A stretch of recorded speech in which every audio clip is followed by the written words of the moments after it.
आज एकदम अचानक सडन प्लॅन झाला होता परेलला जाण्याचा. परेलला आम्ही आलो होतो परेल वर्कशॉपला गणपती बघण्यासाठी, जिथे मोठे मोठे गणपती बनतात तिथे आम्ही आलो होतो. मी तर इथे फर्स्ट टाईम आले होते कलागण येथे गणपती बघण्यासाठी, बिकॉज माझी ताई मला इथे घेऊन आली होती. सो हे मोठ्या गणपतींच्या पायांना हे दादा मिळून आकार देत होते. मस्तपैकी सगळे गणपती खूप मस्त बनवत होते, बट तिथे अलाउड नव्हतं की अर्ध्या गणपतींचा व्हिडिओ काढणं. सो मी छोटे छोटे क्लिप काढले होते. त्यानंतर आम्ही छोटे गणपती बघण्यासाठी आलो होतो, जे छोटे गणपती बनवून पूर्ण रेडी होते. सो श्रीनाला या गणपतींना हात लावायचा होता, बट तिथे अलाउडच नव्हतं की गणपतीला हात लावायचा आहे.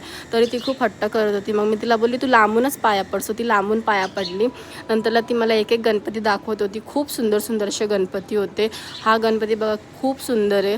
त्यानंतर मग तरी ती मला बोलतच होती हात लावू दे, हात लावू दे. सो मी तिला लांबूनच छोटासा असा हात लावू दिला. नंतरला ती पाया पडली गणपतीच्या. तिला खूप आवडत होते गणपती बाप्पा, तिथले सगळे गणपती बाप्पा आवडत होते. नंतरला हावाला गणपती व्हाईटवाला तिला खूप आवडला होता. हा गणपती पण खूप सुंदर आहे. हा धोतीवाला गणपती पण खूप सुंदर होता. खूप खूप सुंदर सुंदर गणपती होते तिथे. सगळे गणपती एवढे सुंदर होते ना. त्यानंतर खूप गणपती होते, एवढे गणपती होते की बघून बघून मनच भरत नव्हतं गणपतीला बघून. खूप खूप मोठे मोठे छोटे छोटे गणपती होते. नंतरला हे दादा मोठ्या गणपतीला पेंट करत होते मस्तपैकी. खूप खूप फास्ट काम चालू होतं तिथे. एक एक गणपतीला 4-4 लोक काम करत होते. त्यानंतर मग आम्ही तिथून निघालो दुसऱ्या वर्कशॉपला जाण्यासाठी. त्याच्या पुढेच होता.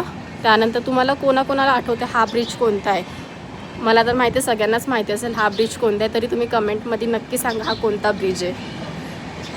त्यानंतर मग आम्ही हा ब्रिज क्रॉस करून नेक्स्ट वर्कशॉपला गेलो. तिथे तो सार्थक आर्ट्स करून एक वर्कशॉप होता. नंतरला खूप मोठे मोठे वर्कशॉप्स होते. तर हे दादा छोटे गणपती होते, त्यांना मस्तपैकी कलर करत होते. इथे हा गणपती बघा किती मोठा आहे.